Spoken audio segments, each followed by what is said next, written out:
But to respect yourself, you have to be the kind of person who says no. What do you think of porn? There's been some statistics, there's been some studies done. Most men or less men are having sex than ever before. I've seen that. Yeah, and what is that? Well, that's an extension of the fact that masculine virtue is being destroyed. That's the thing that's interesting about all these things. They psyop, especially men, they say, listen, women want a feminist man. Women want a man with no moral principle who would make sure that there's a conversation about who should fight the burglar when your house is broken into, because equal opportunities, equal rights, of course. Don't presume just because you're a man that you should defend her physically. Of course not. That makes you a bigot and a misogynist. So they convince men to adopt these virtues in ways. And of course, women, by and large, dislike them for it. So now as masculinity is plummeted, a whole bunch of men are simply not having sex anymore. And then they become addicted to porn, which is cucking, effectively. I mean, two people are having sex and you're just watching it. and it's become Good point. I mean, and it's become a pandemic, right? So men are replacing genuine sexual relationships with just the computer screen and porn. And it's becoming a very, very big problem. And that's also exasperated by the fact that I think the sexual marketplace has become globalized. This is the thing I say to young men. A lot of men come to me with problems, and my only answer to them is masculine excellence. I say that in the world we live in today, being a normal man or below normal is going to be terrible. You have to be an exceptional man because the sexual marketplace, especially, even if you just want to find a wife, is globalized. In 1955, if you met the hot girl in the Nebraskan town, she was the hot girl in the Nebraskan town. If you meet her today, she's being offered to go to Courchevel and go skiing in France, and she's being offered to fly to Dubai. And there's millionaires who can just fly her anywhere and give her anything she wants. And who are you? Right? It's getting harder and harder as a man to even find the most basic human function of reproduction. Even to just find a woman you can reproduce with, it's becoming more and more difficult. You also couple that with the fact that they've destroyed morality in women also. So when you destroy the morality in men and you destroy how a man should act, and then you destroy how a woman should act, you're both going in the opposite direction. Most women out there are very happy to share a man who's just rich and famous, and they don't care.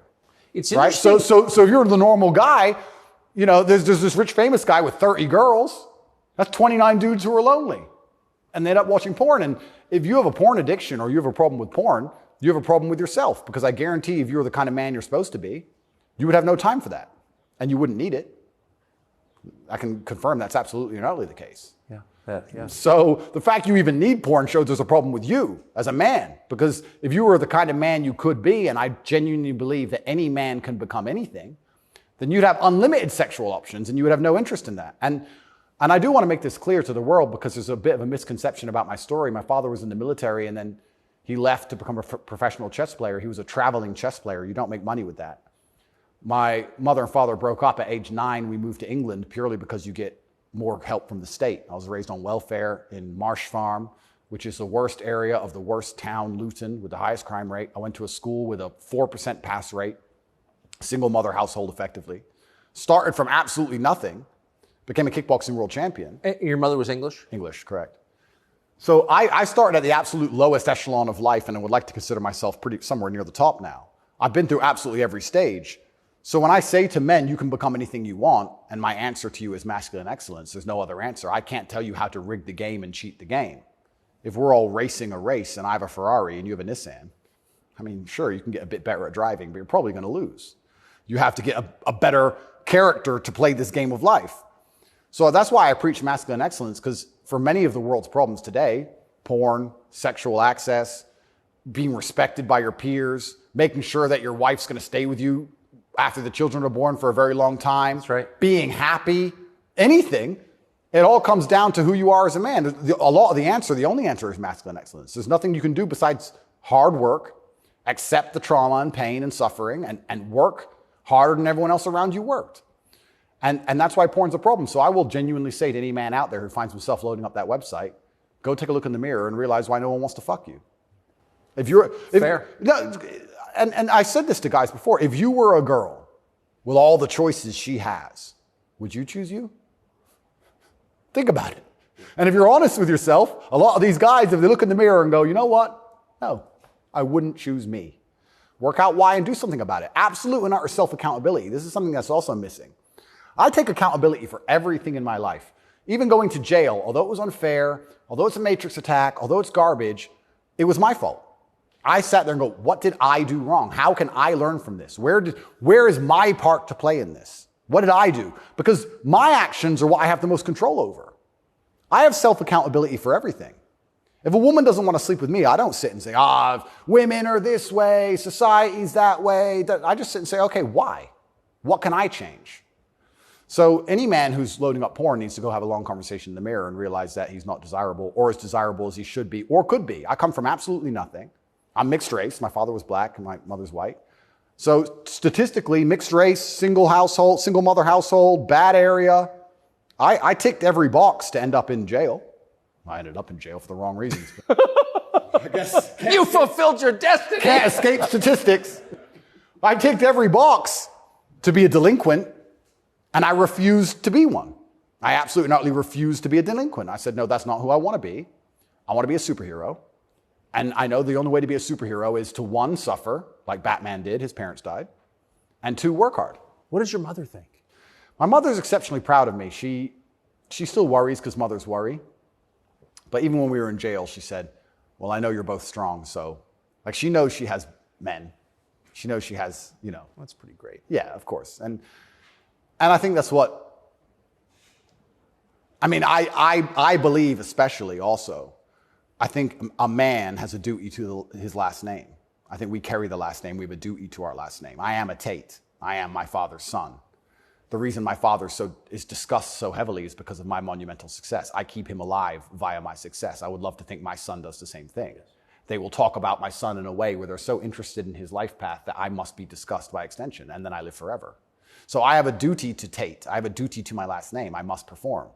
And this is what I said to my mother on the phone. I'm a Tate. It's fine. Oh, but the conditions are bad. Yeah. That's life. And even as a man today, you're waking up, you want to load up a porn website. You should have respect for your last name. And you should sit and say, is this who I am? Is this what I do?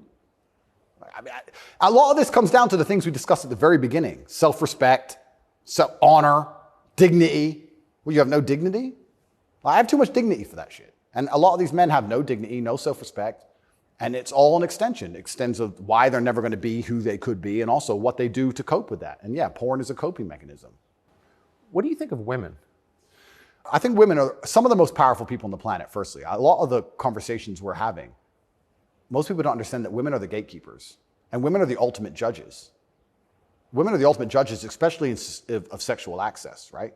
So when I say that maybe 40% of the letters I got in jail were from women, just love letters.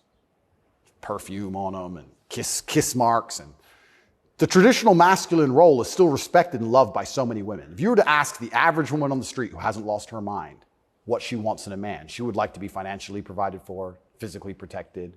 I love women. I think they are the most powerful and precious things on the planet. They give life. But I believe that when you love a woman, you should want to protect her and provide for her and take care of her. I don't believe you love a woman by wanting to do everything she says and cucking to her. I don't believe that because I love women, I should have no standards on what I expect in a woman. I don't think loving women is sitting there going, a woman can do whatever she wants to me and I put up with it.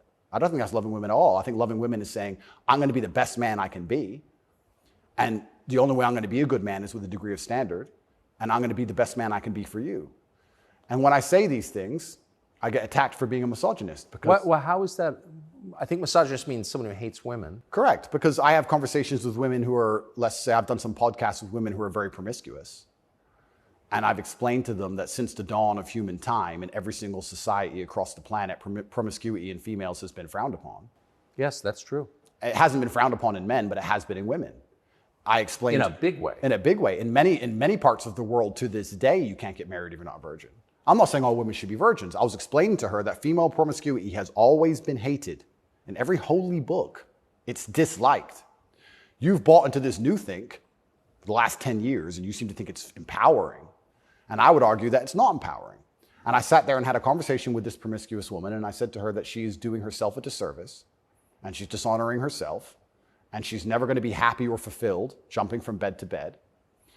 And I was told that this makes me misogynistic because women are empowered and they can make whatever choices they want, and I'm insecure to believe that a woman who slept with 300 men is somehow changed mentally and her ability to bond and love a man has been affected by that. But it is. That's true. Well, unfortunately, you're going to end up in a Romanian jail cell for being a misogynist. No, I mean, I love women. And so I've seen it, and that is true what you said. The thing that's interesting is that women intrinsically understand this. Yes. Because if you see a woman dislike another woman, what's the first name she calls her? Slut. It's the first thing a girl says to a girl she doesn't like. It's the biggest insult that comes to her mind is that she's promiscuous, right? So it's interesting, but I've been called a misogynist for that.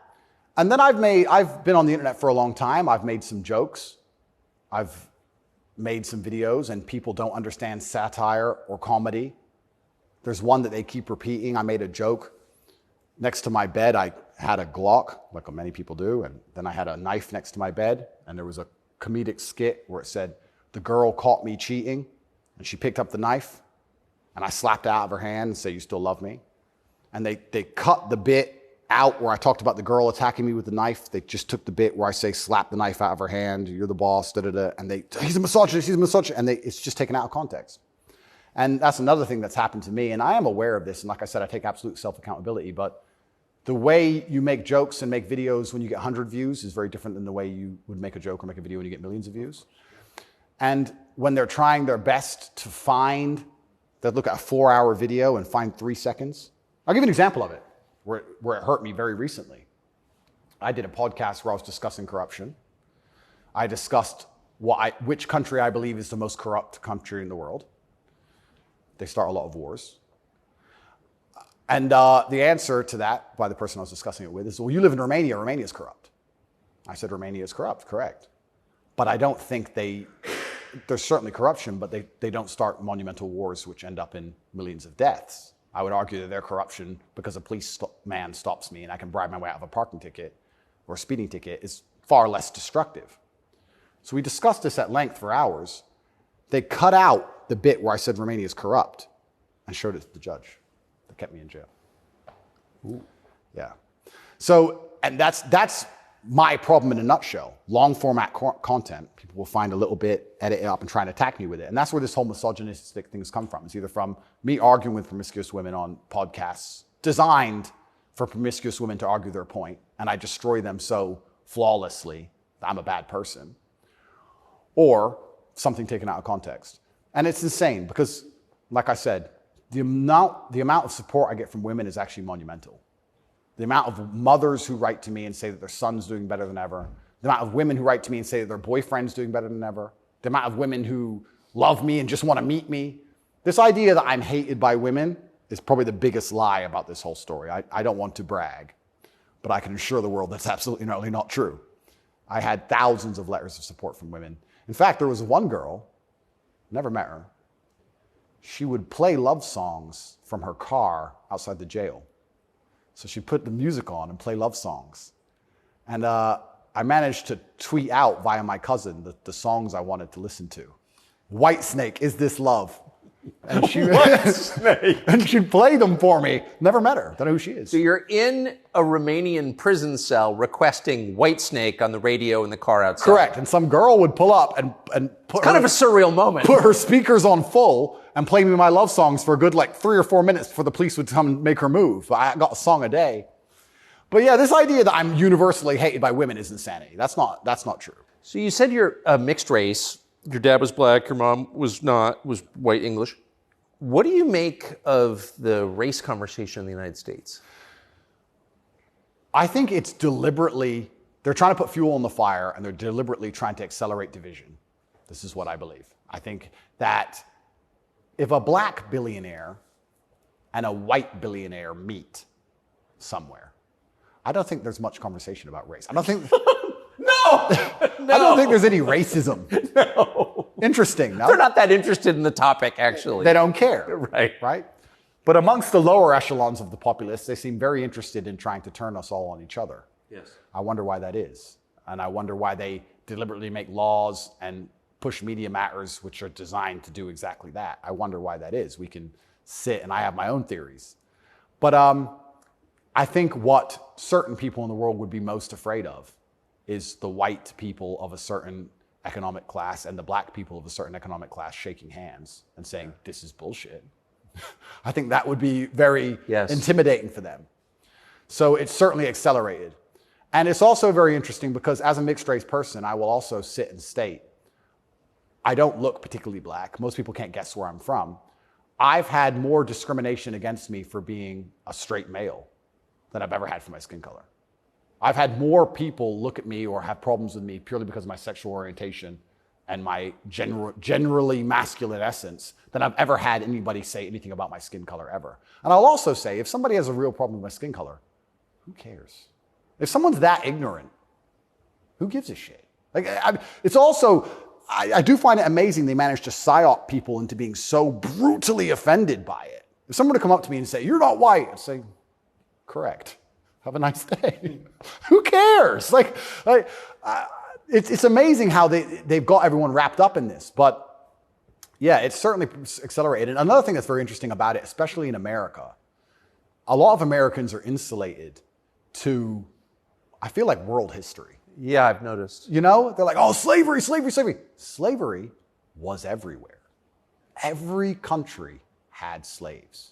Arabs had slaves, the Chinese had slaves, Aztecs had slaves. Everybody had slaves. The American Indians had slaves. Everybody did. A lot of slaves. Correct. And they're like, oh, we've been enslaved. Everyone was enslaved. Unfortunately, the world wasn't such a nice place, right? And there's been ethnic divisions in every single country on earth since the dawn of time. There still is in many countries in the world today. They believe this is a uniquely American issue. And I would strongly argue that, one, it's completely and utterly not.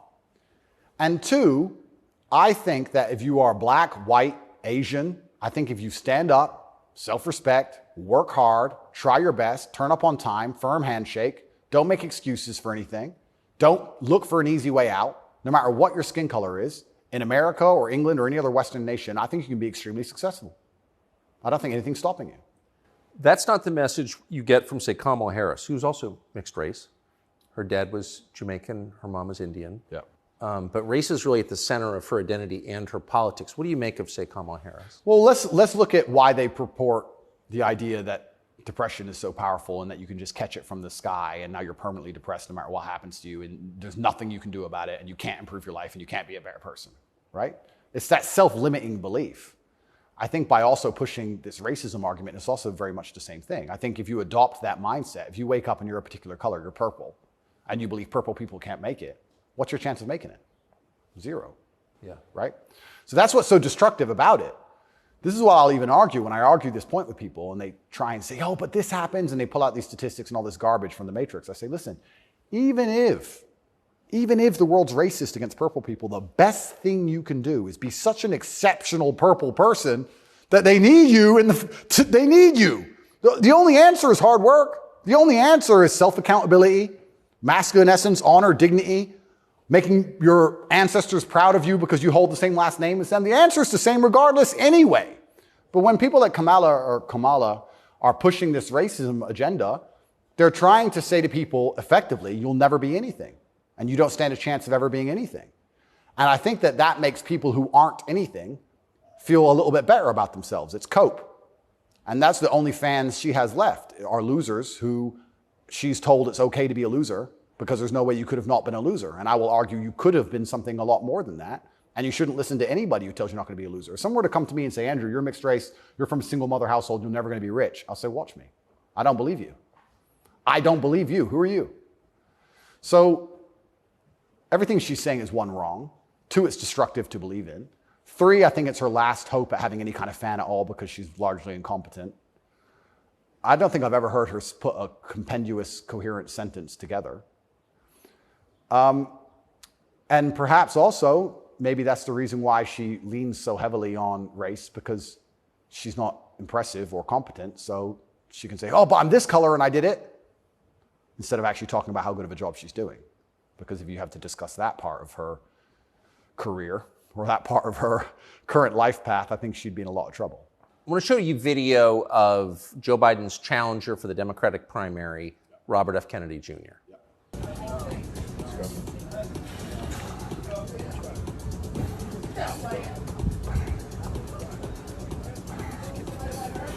56. Run it. Let's go. One more. Up. What do you think of him? I think a strong body is a strong mind. I don't think there's anything wrong with a man exercising up until the age he dies. Why wouldn't he? I think that the bottom line of masculinity since the dawn of human time has been a propensity and a capability for violence. I think that's what makes a man a man. I don't see any possible negative connotation with being in good physical shape. I think that's a fantastic way to show discipline, which is very important, and any man who's important, especially a world leader. In fact, I love the idea of an elected world leader being in fantastic physical shape. I think it shows that they're a motivated, disciplined person, and I have a lot of respect for him for that. And I think that in the military, we make it mandatory, right, to be in fantastic physical condition. Yes. So why wouldn't we have it mandatory for people who are in charge of the entire world? I think it's fantastic. The President of the United States seems to be failing physically. As you look back at the country whose passport you hold, at the president, what's your reaction? Well, sometimes, and it's not very often, I consider myself ignorant, but I feel like there must be some magic I missed, because wasn't he the most voted for president in history? Oh yeah, billions of votes. Yeah, there must be some magic I just can't detect, Tucker. I don't want to. More than Barack Obama. 81 million votes. It's insane. And I mean, Barack, yeah, sure, he was very intelligent, articulate. Yep. He was concise and compendious with his ideas. He could make you understand how he thinks. Yes.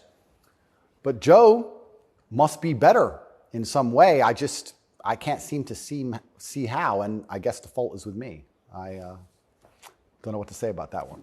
It's one of those lies that's so ridiculous that you're just like, I don't, okay. He got more votes than Barack Obama. Shut up, he did. Shut up. Excuse me. I want to get your take. This is sort of small ball, but it I think tells you something about a larger trend in the United States. This is a state senator from the state of Wisconsin in a public hearing recently saying, in a discussion on a crime bill, fuck the suburbs. Here she is. Fuck the suburbs. Because they don't know a goddamn thing about how life is in the city. What is that? There's a hostility there. Where does that come from? That comes from being a perpetual victim. That comes from being told that everything that's happening to her is not her fault and she has no self-accountability. Even though she's managed to become a senator, somehow she's still oppressed. And that means that everyone else who looks like her is also completely and utterly oppressed. And anybody who has a slightly better life in any way is, by extension, a bad person because they weren't oppressed. Yes. And that's where the hate comes from. The division's put there by these mindsets which are being purported by the people in charge of the world, convincing you that you have no control at all over your own life. And that's why she's so resentful towards people who have done well in life, not even as well as her. Right. I would also argue, perhaps I'm incorrect, that she probably lives in a suburb. Of course she does.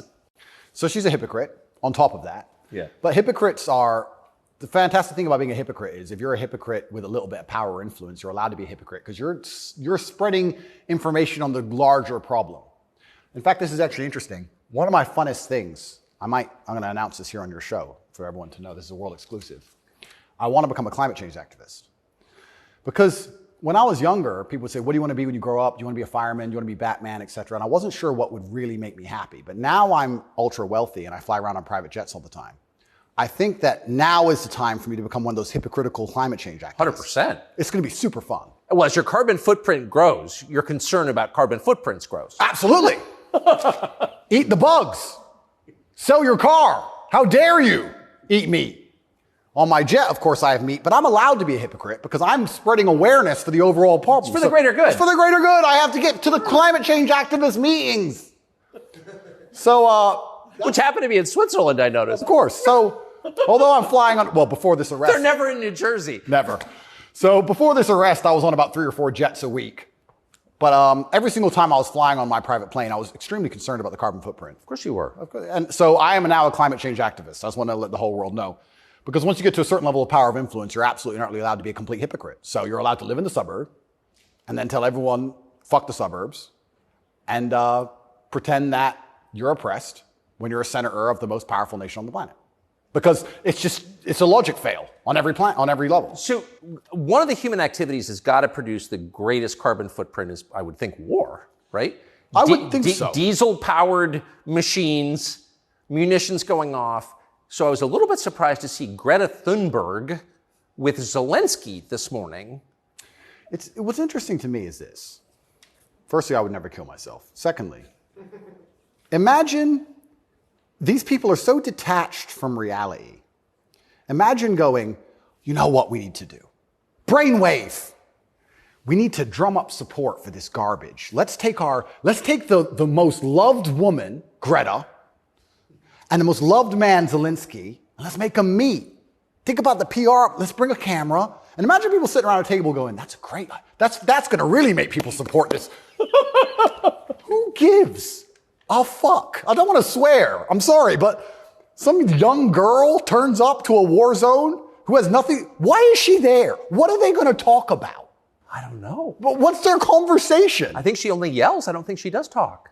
I don't understand. Is she going to talk about how the childhood has been stolen from all those million Ukrainian men who have been blown to pieces? Like she talks about childhood being stolen because we drive, cars? I don't think she is. I don't think she's going to mention that. No. Is it just a big PR opportunity? Like what PR team came up with this concoction and thought, this'll keep them on side? It's mind-bending to me who even thought this was a good idea. It's crazy. But of course somebody did. Somebody thought it was a fantastic idea. Have you ever met Greta Thunberg? No, but me and her have had some internet arguments. I think you went to prison for it, right? Yeah, correct. Which is amazing because I'm a climate change activist. So I'm on her team. I was in Sweden during COVID. So we could have met. She didn't want to hang out with me, unfortunately. And then now I'm flying around on my jet everywhere, spreading news about climate change. Same thing. Like in my Bugatti, obviously it's got a big engine. I make sure to talk about climate change out the window as I drive. But I'm on her side. She doesn't seem to be very interested. You yell at the serfs as you pass about climate change? Yeah, don't eat meat. Eat the bugs. What's wrong with you people? You don't care about the earth? Like, if you don't start caring about climate change, all those politicians with beachfront property are going to lose their houses. Yes. And they're very concerned about climate change, which is why they bought their houses on the beachfront, so they can be the first to let you know it's coming. The early warning system, right? They're very concerned. That's why they want to be right there on the beach. Quite honorable if you think about it. Kind of on the front lines of the climate crisis. Absolutely. Lead from the front. So good. But one more point about this. Sorry to go on and on. No, I love it. But when I say these things, people, you don't care about the environment. And I try and explain to them, I love nature. You love hunting, fishing. You love nature. I love nature. Passionately. The problem with all of these things is not that I don't like nature. The problem is that nearly any issue which appears to be virtuous on the planet today is Trojan horsed with garbage. That's the problem. I have no problem with fixing or maintaining or preserving nature. I have a problem with them telling me I have to maintain nature, them Trojan horsing my bankruptcy into the middle of it, knowing that nature won't be fixed, then telling me it's about nature and telling me I should agree with it. That's my problem.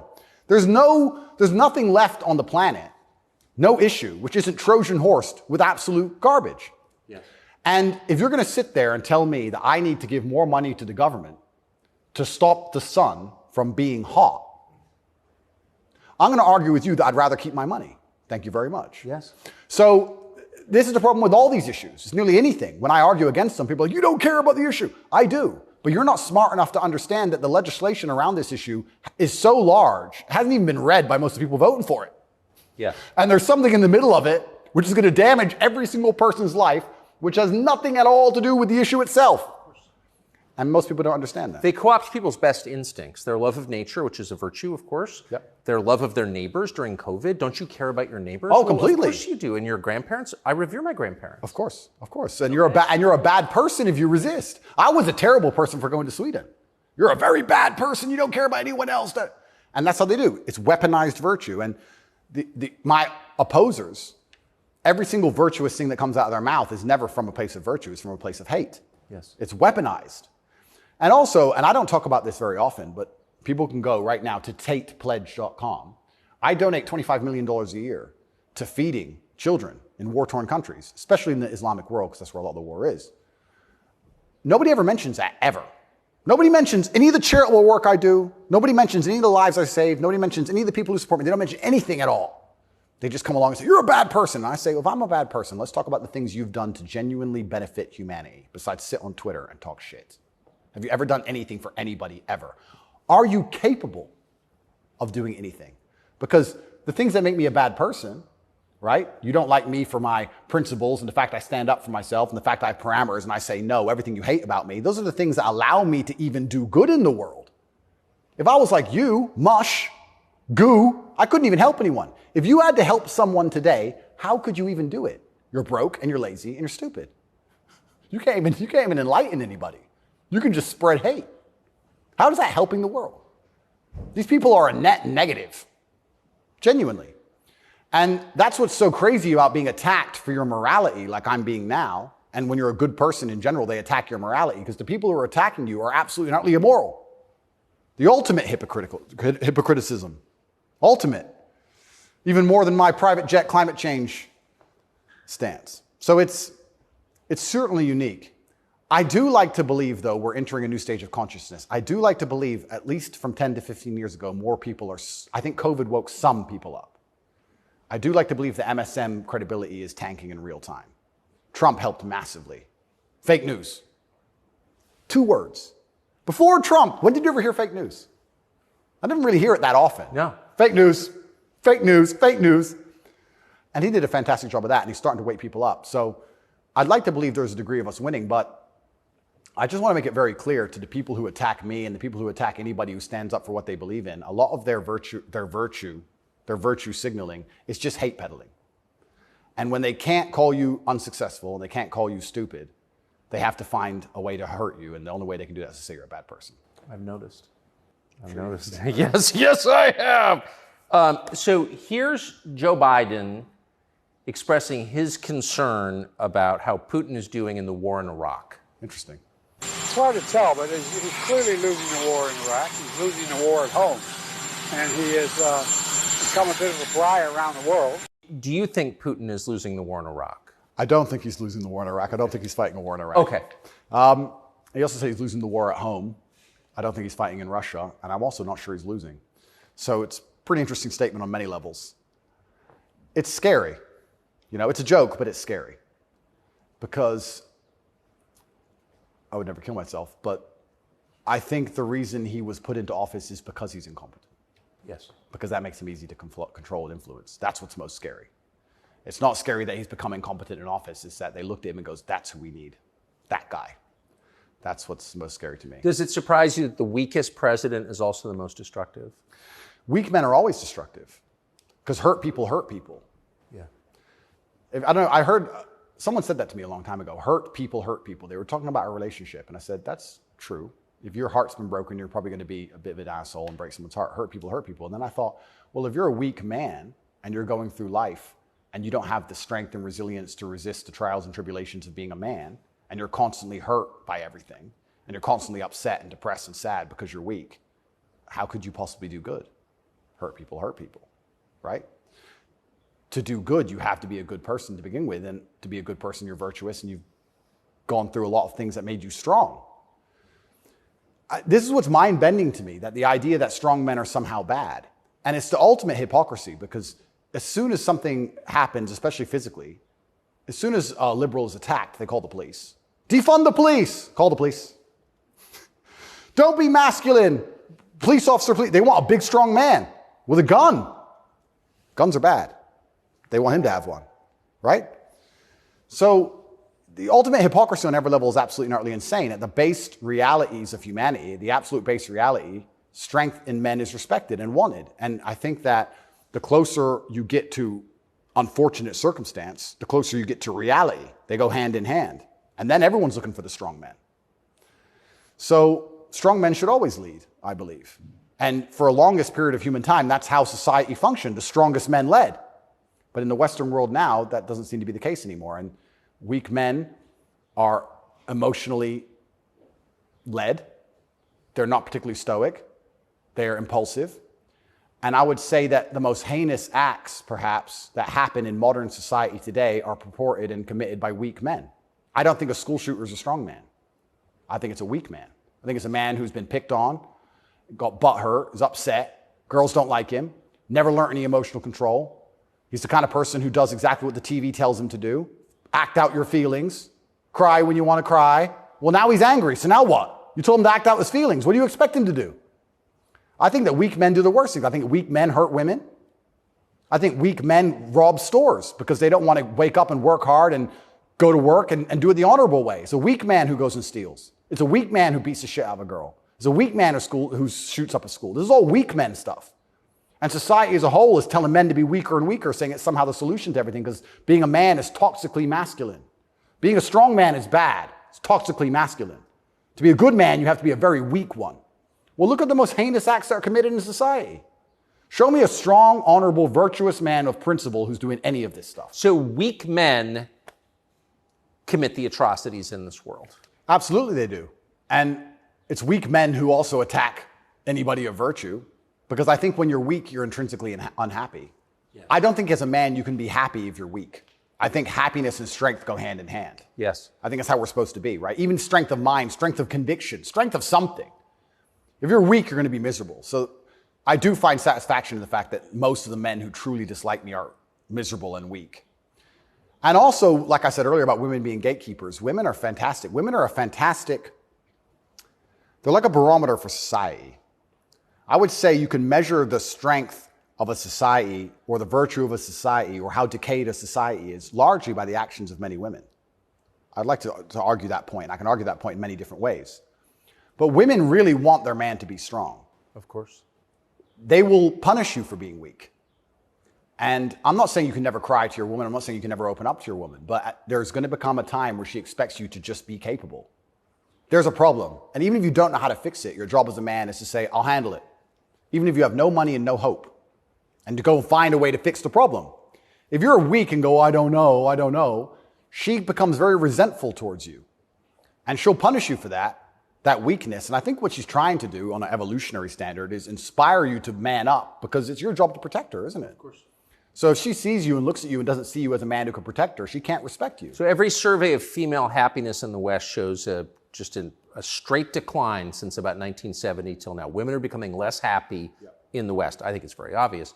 What accounts for that? How can you be happy when all the men around you aren't men, right? We are the most beautiful union that God has possibly created on the planet. A feminine woman and a masculine man. It's the most beautiful union that can possibly exist. It raises children the best. Both parties are happier. Both parties gain. It's a net positive for everybody. There's no negative. There's no downside. But if you destroy one side of the equation, then the other side is going to be completely and utterly miserable and unhappy. How as a woman can you be happy if you can't find a man who you believe can protect you, provide for you, sticks up for you, has morals, has principles? There's none of those men left. So then what they do is just go from man to man trying to find it. And by the time they've been through enough men to maybe find someone semi-close to it, they've been through too many men to ever be happy. And then you have the absolute destruction of Western society. We talk about why men don't get married anymore. I can tell you why I wouldn't want to get married in America. I don't see the point in being married to a woman who's had so many partners before me that she can't properly pair bond with me and then giving her the opportunity to financially destroy me. I think that would be a bad chess move. And I do believe in marriage. I think society would be better if everyone was married. I'm saying that if you're living in an immoral society, being a moral person, if you're not careful about it, you can get wrecked. If the game is rigged, you have to be very careful if you play it. So how do we encourage men to get married? Well, they need to be worth marrying, but so do the women, right? So everything's decaying on both sides. Everything's spiraling. One of the reasons I also got called misogynistic, and I'll say it here, I argue the point that for the longest period of human time, evolutionarily, women had to adopt and find a way to take the ethos of an opposing tribe perhaps quicker than a man could because of war. If the men would fight and a tribe lost and the women survived, they had to change how they thought to fit in with the new tribe to survive. Yeah, because they'd be carried off. Because they'd be carried off. Of course. Like the French women were sleeping with Nazis towards the end of it. Towards the end of Paris occupation, all the French women were sleeping with Nazis. When the Nazis got kicked out, the French women had their heads shaved because they got caught hanging around with German soldiers. The German soldiers killed their husband. 3 years later, they need to eat. The German soldiers have a wage. He's handsome. It's amazing how quickly they can adapt. And that's for their own survival. That's fantastic. But then if you extrapolate that out and you understand that to be true, then you also understand that women are more susceptible to programming to a degree. I got called misogynistic by saying that if you sit 100 men and 100 women down in front of propaganda, I believe that women are more likely to believe a lot of that. I think a lot of liberals are female. They're more emotional, and it's easier to convince them of something if you use an emotionally led argument, right? So if by extension you now have women who are emotionally led, who are being convinced and their logic is failing because they're being tricked with an emotionally led argument, and the man they're meeting has no principle and no honor, and he can't resist that, she's in charge of the house, well, now she's telling the man what to do, right? If I would have come home during COVID and my woman said, you need to wear a mask, I'd say, no, I don't. End of conversation. But if I was a simp, you need to wear a mask. Okay, baby. Don't. All right. So the women are also largely in charge of the psyop because the men are so desperate to get any kind of connection with a real person and avoid the porn screen. And then these women are being controlled by the mass media as a whole. I say this to, I have children. I don't talk about it often.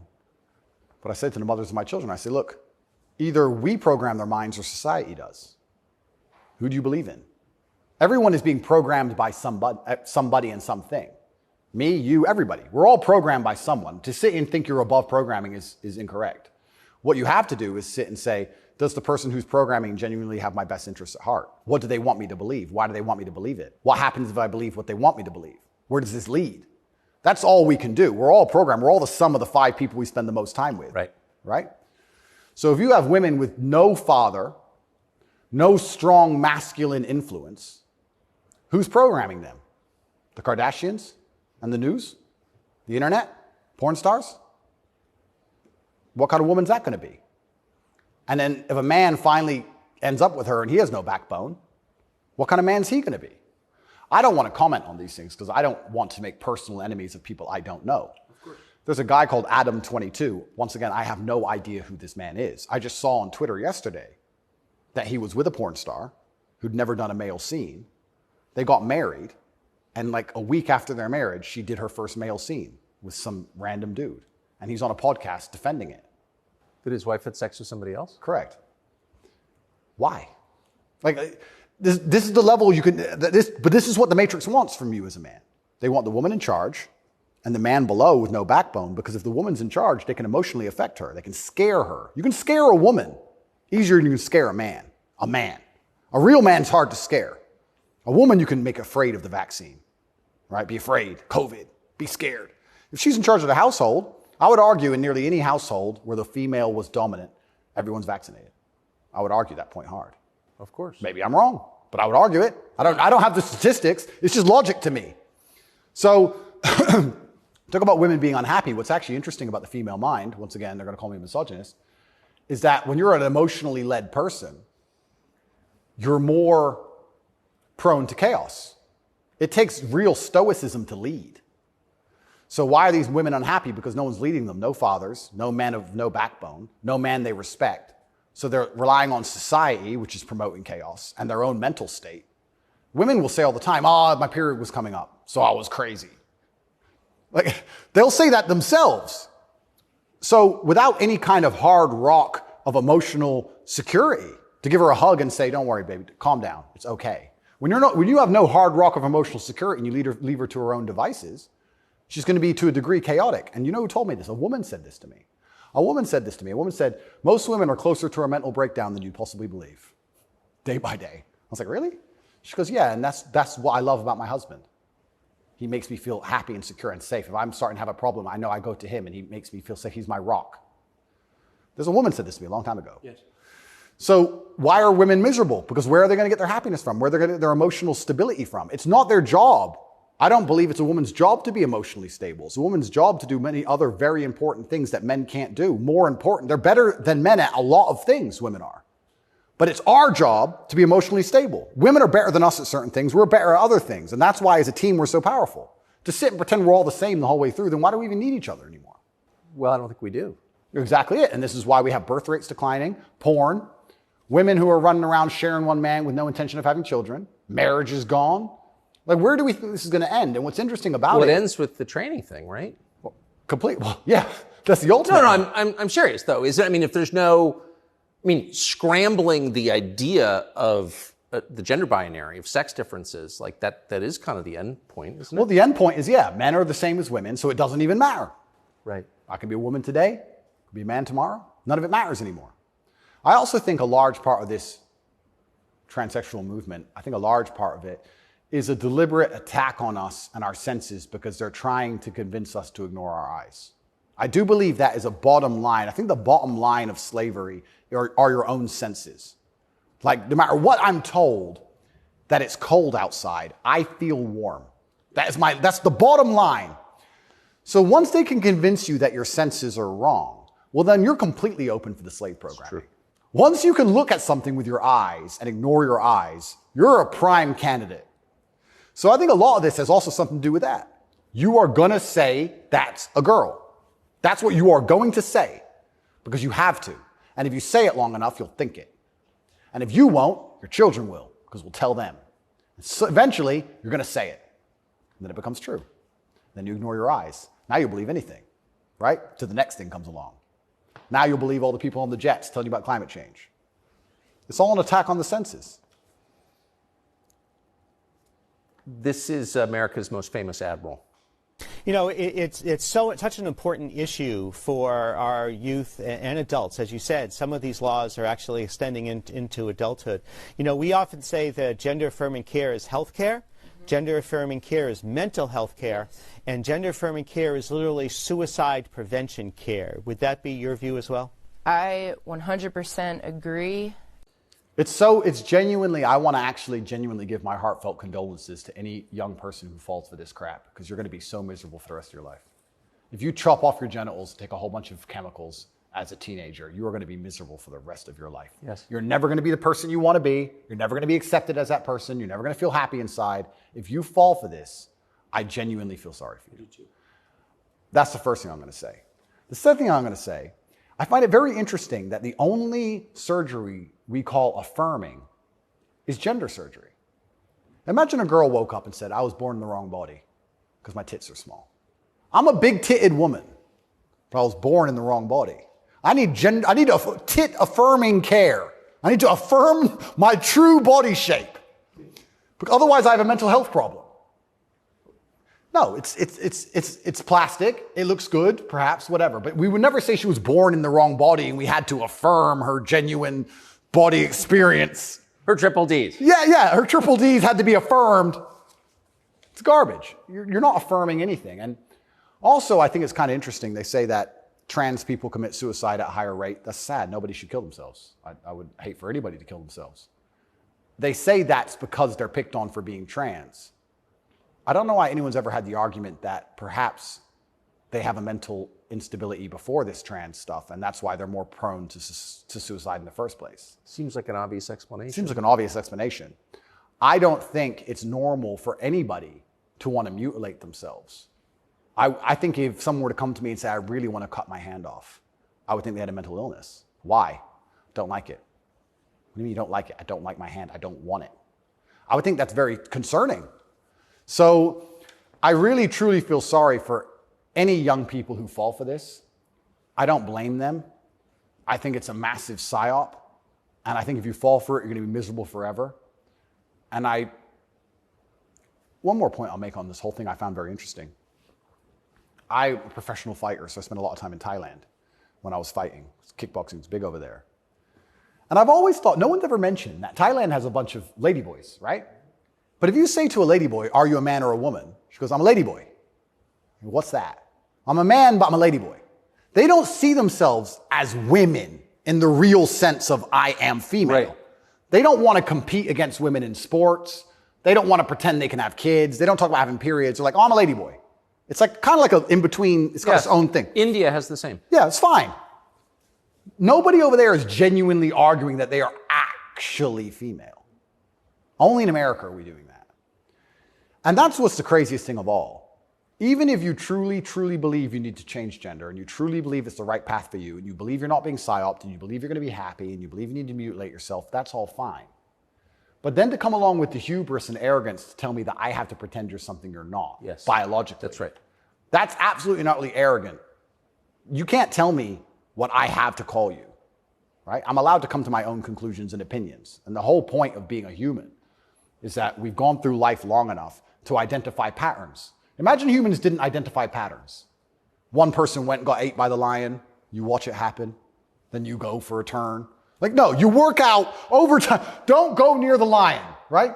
If I look at a person who's 6'4", muscularly built, right, with a big jaw and a beard, my brain and my life experience tells me that's quite often a man. That's very often it is. Very often. That's the conclusion I've come to. To come along and say, no, because I've decided to do X, Y, Z, you have to ignore all of the patterns you've identified throughout your entire life and everything you believe to be true. You have to throw away all the science and your entire worldview and everything about how you view the world. You have to eject that from your brain and call me what I want to be called is extremely arrogant. And if I went through the world and said everyone had to call me King Andrew, they'd tell me, shut up. Why? If they can get called whatever they want, I should be able to get called whatever I want. I want to be King Andrew, #1 savior of Earth, climate change activist. That's what I want to be. And if anybody calls me anything else, they're a bigot. That's what we're going to do. If we're going to go down that path, I'm going to make sure that my title is good. Lord of all lands, Lord of all beasts of the land and fishes in the sea. The most honorable man who's ever lived. The fastest human alive. Who cares? Doesn't matter that I can't run fastest. It doesn't matter, Tucker. I'm the fastest human alive. You must affirm my belief. I'm the fastest man alive. Greatest man in show business. Sorry, Tucker.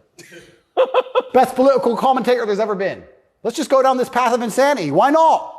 Walk around with stickers on our head. It'd be great. It'd be fun. The scariest thing about all this stuff is that the world is still polarized to a degree because there's certain places in the world which are too close to baseline reality for survival, for any of this garbage to fly. You think you can go to Tajikistan where people are trying to eat and talk to them about gender and all this garbage? They'll be like, listen, you're a man. This needs doing. Shut up. Right? There's no time for any of that.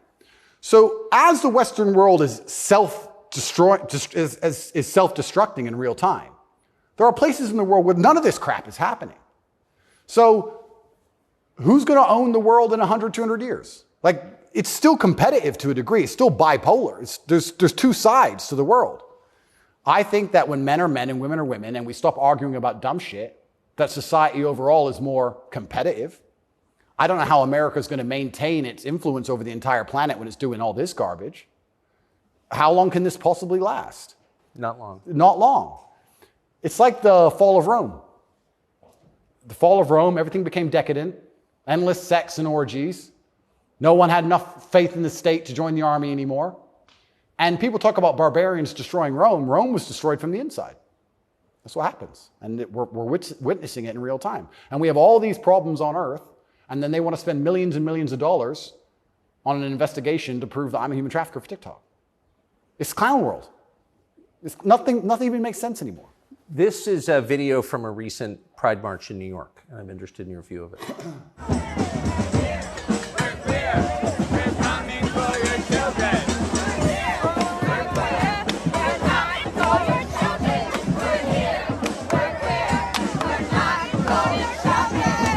So I have a few points on this. The first point is that it is an unfortunate reality, and I'm not going to be called a bigot. I'm going to talk about the reality that the homosexual community cannot reproduce in and of themselves. So for them to have a community into the future, they do need your children. That's how they think. For there to be a homosexual community in 100 years from now, they need straight people's kids. Because only straight people have children. So they're telling the truth. That's the first thing. They mean what they say. The second thing is, I think a lot of this is an attention grab by them. I think they are slightly disappointed in how tolerant many people actually are. I have no problem with gay people. I don't care. I'm gay. Cool. I want to get married. Fine. I'm going to wave my dick in your kid's face. Wait a second.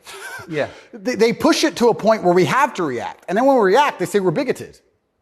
Children are innocent, and destruction of innocence is one of the most disgusting things on the face of the planet. It's terrible if a child is killed in a war. It's terrible if a child's mind is warped by any propaganda mechanism. They're innocent.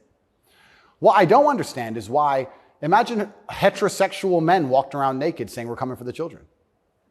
Well, someone gets shot. Absolutely. So why is it when For good reason. Completely. So as soon as there's this sexual orientation, they're completely protected. And I think that the whole point of having children as a whole is to instill them with your worldview. I know if I have children, I want them to be like me. We just talked about my last name and how I want them to honor me into post-death. Then I want them to be a representation of me, which means they should believe in my values and my creeds. Why is a group of people in New York walking around telling me what they're going to teach my kids and what my kids should believe? They're not your kids, they're my kids. Right. And that's what's so scary, because children are impressionable and children are raised by the state and the internet, effectively, which is why they want me off the internet. But they'll let a lot of people stay on the internet that say a lot about a lot of things. I'll argue that if I was transgender, the American embassy would have told Romania they were bigoted and removed me pretty quickly. I would genuinely argue that point. They would say, no, what you're doing is abusive to the LGBT community. He must be removed from jail. Of course, immediately. Immediately. But because I'm straight and heterosexual, it doesn't matter. We're the class that suffers the biggest bigotry that possibly exists in the Western world today. I would actually argue that point. But they're saying this to be deliberately provocative. They're deliberately trying to upset people. They want to upset you so that when you talk against it, they can call you names and call you a bigot. And also they mean what they say. And it's truly scary. I'm obviously a Muslim. I'm Islamic. What most people don't understand about a lot of the Islamic world is that a lot of these things are outlawed, right? But people say, so gay people can't go there. If you go to Dubai, you will see gay people. If a guy wants to be gay and do whatever he wants to do with a full-grown man in his own house, I don't care. And you can tell. You might have a waiter's gay, whatever, etc. The only reason it's outlawed is not to stop a full-grown man meeting a full-grown man and doing what he decides to do. It's outlawed to prevent it bleeding into society and affecting the culture where the children are affected. That's why it's outlawed. And I'm not saying it should be outlawed in America, but what I'm saying is if you're not going to protect the innocence of children from any ideology, and if the ideology is deliberately targeting children because children are more impressionable and more capable of believing in things which simply aren't true, perhaps a man looking like a woman or vice versa, then that is a dangerous ideology that should be very closely examined. Well, if you're not going to protect children, or if you're going to encourage women to fight your wars, why have a society in the first place? Well, this is another Isn't thing. the whole point of society to protect women and You children? know what's really interesting? I argued this point once. They were talking about how the West is a patriarchy and it's so terrible to be a woman in the West. And I'm like, well, where's better to be a woman then? If it's not the West, please tell me. Pick another country besides America where you'd rather be a woman. It's garbage to begin with, but she's saying, America's a patriarchy and Americans are all misogynistic. And men are so bad and women have been oppressed since the beginning of time. It's always been a patriarchy. If that's true, why don't women fight our wars? Think about it. We can get the women of our country and the women of another country and let them go die in a ditch. And us men can just sit around being patriarchs. Why do we have to go die? Why do we have to go get our legs blown off? No, because we're a patriarchy. Women can go suffer. Or do the women get to stay at home and we go suffer? How is it a patriarchy? Right? So that's garbage to begin with. But I think, genuinely to go back to that point, any ideology which is waking up and saying, our worldview is so extreme, the only way we can truly ensure it exists into the future is to find the most susceptible people on the planet to program and attack their minds, children. I think that's a destructive ideology and should be very closely looked at. And it doesn't matter if it's LGBTQ or anything else. I think if you sit children down and pump propaganda into their brain, and that's the only way you can get what you want, then there's probably something wrong with your ideas because you're afraid to challenge them with a grown adult. You don't want a fair fight. You understand? They don't want a fair fight. They want to sit with a child who has no idea what he's talking about and tell him that men are women and women are men and vice versa, and just completely confuse the poor child because they don't want a fair fight against a rational adult. And that's scary. It doesn't seem a huge improvement over, say, ISIS to me. Absolutely. That's how do you convince somebody to blow themselves up? Well, you find a young man, teenage boy, and you program his mind. Exactly. And it's exactly the same thing. They don't try and convince an older man to blow himself up because he's going to sit there and go, well, why don't you blow yourself up? And then there's an argument. You go find a young, susceptible person, right? And that's what's so scary about all of it. And it's also kind of funny that like this whole LGBTQ thing is also linked to the patriarchy, also linked to all this other garbage and all these other false narratives and false ideas. And it's these people who are attacking me saying, I'm dangerous for women because I'm a misogynist. You're dangerous for women for pretending men are women. You're more dangerous for women than I am. I'm saying a man's a man's, a woman's a woman. You're saying that if I put a wig on, I could go punch women in the face in the boxing ring. Who's dangerous for women? It's insanity. And again, they have no virtue at all. They just weaponize garbage and attack you with it. But I do think that children have to at least be the bottom line for society. That's the future. And if you have children at home, you're raising them. And if you struggle to feed them, the government doesn't care. They are yours, and they're your problem and your responsibility. And you deal with all of the stress and all the worry of them being out late at night and all the responsibility of taking care of them. And you went through hell for them to exist. You don't owe their minds to anybody else. You don't owe it. So there has to be a point where you stand up and say, no, I raised this child. It's my child, not That's yours. my child. It's not yours. Absolutely. What do you make of Julian Assange? I think that it's crazy. It's the number one way to shut up the BBC, that's for sure. To mention him. Say, oh, you're a journalist. You care about journalism, do you? You care about a fair and independent story. Why is Assange in Belmarsh? Very interesting. What do they say? They don't answer. They try and change subject. They always do. I did it. I stole it from the Azerbaijani president. He started it. I saw that. Yeah, it's great. Do you know him? I don't know him, but I've seen enough of his interviews to like him. Me too. Yeah, I like him. And this is what I'm saying about the world. There's so many places in the world where they still live very firmly in the real world. All of this garbage is just the result of the very simple, easy lives that we have.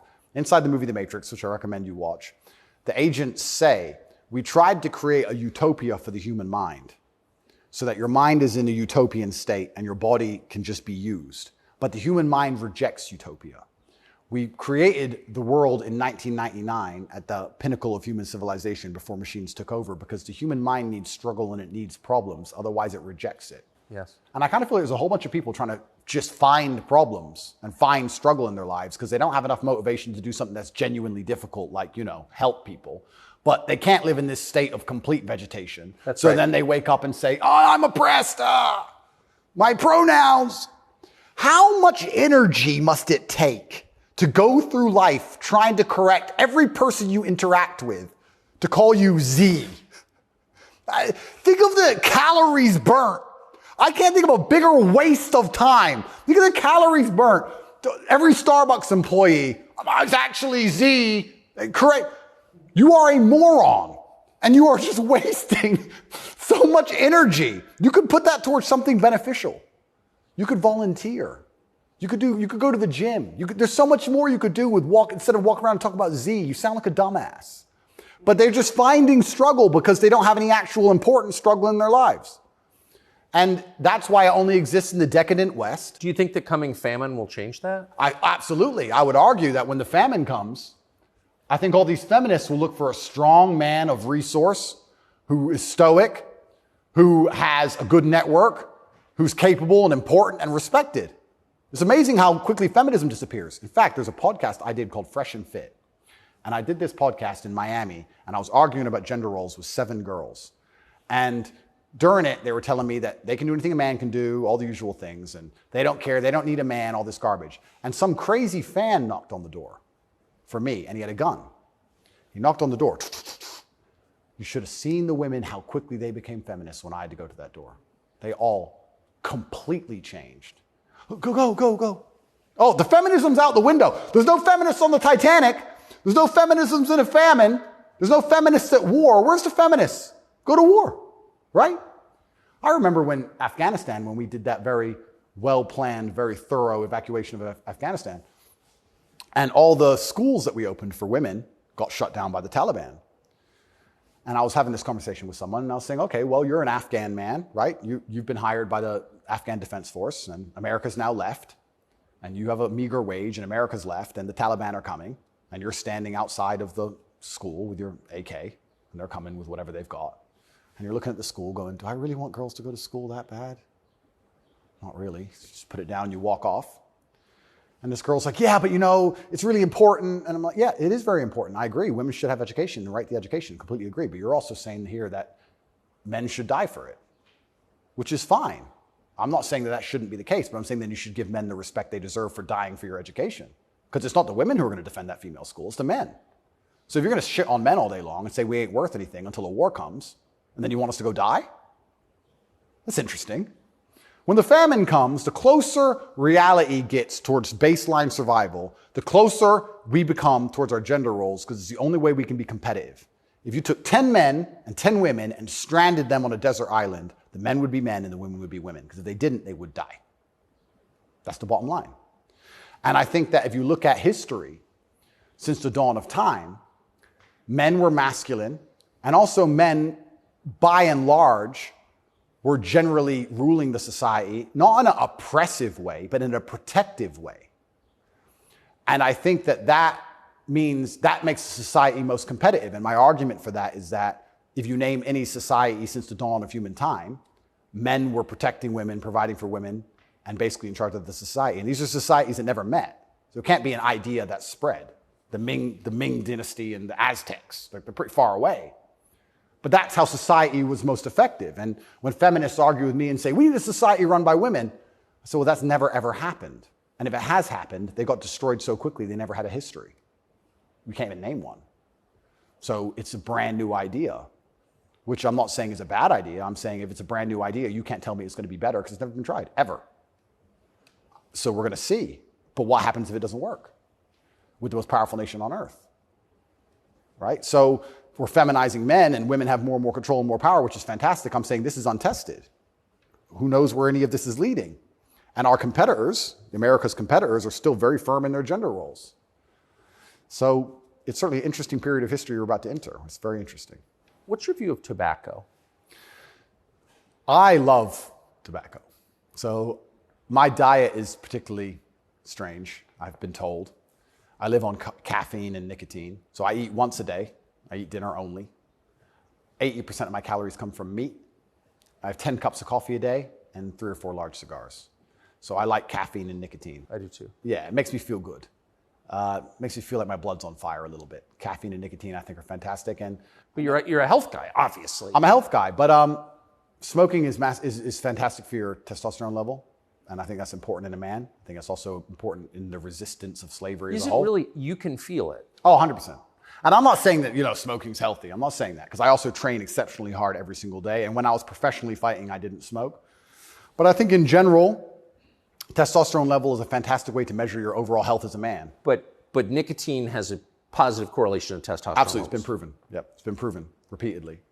So that's why I love nicotine so much. And then caffeine, I love to have that little bit of not jitter, but I like to feel energetic and I like to be hungry. My optimal state is hungry, but energetic. That's how I get the most done. I don't like eating. If I eat, I feel full, I feel lethargic. I like to, Totally. Yeah, I like to be hungry and 1% irritable from my 5th coffee and a bunch of nicotine inside of me. That's how I like to perform. So yeah, I think it's a good thing. And it's interesting how focused the people in charge are on nicotine. Yeah. As fentanyl becomes really common. Yeah. 100,000 people die a year from it. Yeah. Nobody notices, but they're still trying to shut down not just tobacco, but non-tobacco nicotine devices. Yep. Why? That's a really good point. We could argue it's down to testosterone level. I don't know if you ever saw the study which linked people's testosterone level to their ability and capability to disagree with something. So they did a study which is pretty self-explanatory. The higher your testosterone level, the more likely you are to disagree with a point. And the reason for that is because, especially in older times, if you're going to disagree with something, you had to fight over it. Yeah. If you're going to say no to somebody or some tribe or some person, there's a high chance that you're going to have to fight that person. You have to defend your idea. If you don't have the propensity or the capability to defend your idea, then why would you go against the ideas of the people who are stronger than you? So reducing testosterone levels make men more compliant and more complacent because we're less likely to say no because we can't defend what we think. Why would we say you're wrong, but we can't do anything about it? We might as well just say, well, then you're right. Might makes right. Right. So reducing testosterone levels in men is something which I believe they're trying very hard to do. And if you read the studies, they're succeeding. Testosterone levels have gone off the edge, off the cliff. And perhaps that's why they attack smoking so heavily. I understand that smoking a lot of cigarettes can be very bad for you, but I think everything in moderation. And I think that overall, I would rather smoke a few cigars today and maintain my testosterone level, which it's good for, than not. I think the benefits outweigh the negatives. Couldn't agree more. And my final question is about digital currency. Yep. Do you think it's inevitable, and what would its effects be? CBDCs are inevitable, and they're scary. They're super scary because it's the final absolute realm of control. I mean, they're already removing cash from society. I think they say that just because they want to be able to trace things easier, and that's certainly part of it. But I also have another theory on it. I think if you have a $50 bill and I give it to the barber for my haircut, and then he goes and buys groceries with it from the grocer, and the grocer goes and gets his car washed, the $50 goes from place to place, and after 20 or 30 transactions, the $50 bill belongs to somebody and it's worth $50. Whereas if I pay by card, 1.5% goes to the bank. And then if he takes the money I've given him and pays for the groceries, 1.5% goes to the bank. And after the groceries have been paid for, when he goes to get his car washed, 1.5% goes to the bank. So after 20 or 30 transactions, the $50 is gone, the bank has it all. I think that's why they're so desperate to get rid of cash. It's interesting. CBDCs are the next level because once the money's completely digital, then they control everything you do with it. They control where it goes, but they can also control how and when it can be spent.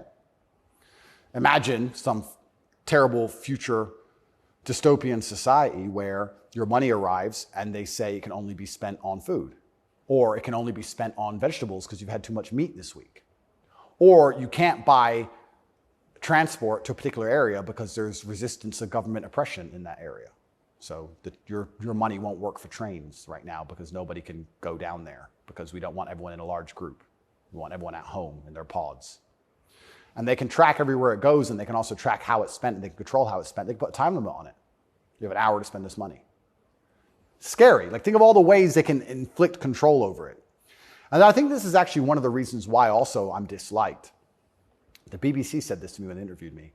They said, Lucy, the very intelligent BBC reporter, said, word for word, you have a Bugatti and a cigar, and that means it comes with a side order of misogyny. I said, how does having a Bugatti and a cigar come with a side order of misogyny? And you can order misogyny on the side? Looks like it. It's like a sauce. And she repeated it because she couldn't. Yeah, you have a Bugatti and a cigar and it comes with a side order of misogyny. So I was like, but they're not sending their best. Yeah, I don't think they have any best, to be honest. But the point they're making, what she doesn't realize she's making, because she's not smart enough, but what she wanted to say, but she couldn't say in a way which sounded negative, is financial freedom is required to a degree to resist. The reason I'm also disliked is because I'm financially successful. If I was broke, they wouldn't care what I say. But I inspire young men, all of my fans, to become wealthy. And you'd think that'd be fantastic for the society, right? He has millions of young men. He's teaching them to work hard. He's teaching them different ways money can be made. He's teaching them to be fantastic salesmen. He's helping the society. No, because if you have a whole bunch of money, then you can sit and say, no, I don't need your wage. That's bullshit. There was a video very recently of a guy in England taking down all the English flags and putting up pride flags. And a guy screams to him and goes, bro, you're taking down the wrong flag. And he replied, I know, mate. And the point is, what can I do? I'm a flag guy. If I say no, someone else will do it. Kids got to eat. So by keeping your money enslaved, they can keep you enslaved. You got to eat. They don't want men to be financially free. If you're financially free, if you have enough money in the bank, you can one day go, you know what? I don't want your money. Even me now to this day, I've done enough and I'm successful enough that it's very hard for them to buy me. They come along, well, I would never sell my soul anyway because it's not who I am as a person. But if I was destitute, they could come along and say, Andrew, you have all this influence. We're going to change your message. You're going to say this. We're going to give you 10 million. Okay. You can't buy me. Can't buy Trump. He's rich already. He's rich. He's rich and he's 80, 70 something. You think he needs more money? He doesn't care about money. They don't like that. So being financially free in and of itself is now an act against the government, because this whole idea that they want everyone to be rich and it's fantastic for the society, I'd actually argue against that. They don't want that. They want everyone destitute, because when you're destitute, you need the government to feed you. And it's very hard to fight against the government who's feeding you. It's very hard to resist the people who give out the bread. Yeah. I think that's called something. It begins with C. What's it called? Interesting. I also heard another interesting theory from a very intelligent person one day, and it was that every government on earth, all of them, in all of their different forms, China, which says it's communist and is capitalist, and all the different in-betweens to the capitalist West. Every government on earth is slowly encroaching on trying to become as controlling as powerful as possible. They all want to be as controlling as possible over their citizens. Communism is the end result of the most control a government can have, effectively, or some version of communism. But every single government on earth is slowly trying to get there bit by bit. And the only thing that resists them getting there is the populace and how much the populace will accept. And depending on how malleable the populace is, depends on how quickly they get there. But every government wakes up. It's kind of like AI. Have you ever heard the robot's going to destroy us all because they wake up and go, we don't need the humans anymore? Their end goal is just survival. If a government is the same as an entity, its end goal is more and more control. And that's all they're trying to do every single day with every law they pass, with the climate change law. They don't care about the environment. They want more control. Of course. And the more and more control they get, the final end result, if you give them what they want, is absolute slavery for everybody. So you have to be very careful because that is their ideal government. The ideal government is where everyone complies, everyone obeys, everyone's controlled, we know everything about everybody, and it's slavery. That's the only way to get that state. So even making money, making enough money to have an opinion is an act of rebellion. It's crazy. Andrew Tate. Thank you very much, my friend. Amazing. Thank you. Thank you. Younger people say the news is full of lies. Kennedy's motorcade. 239 people. Death of Jeffrey Epstein.